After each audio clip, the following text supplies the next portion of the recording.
perdido en la orilla de la ciudad de Luque. Un paraje codiciado lleva el nombre Taanguá, una de bellas mujeres y de gente laboriosa.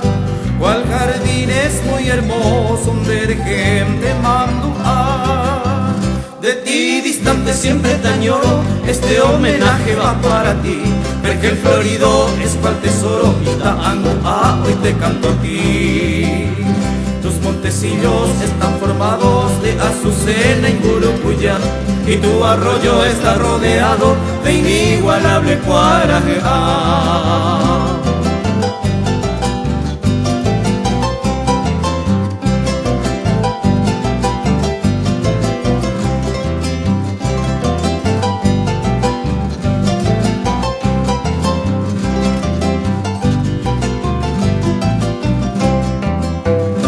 Soy tu hijo agradecido, hoy te rindo este homenaje, y a tu hermoso paisaje imposible de igualar.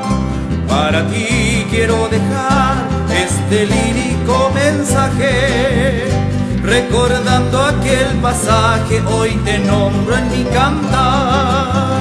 Entre follaje verde espesura, una hermosura primaveral, brisa estiva es una dulzura, es cual pintura artesanal.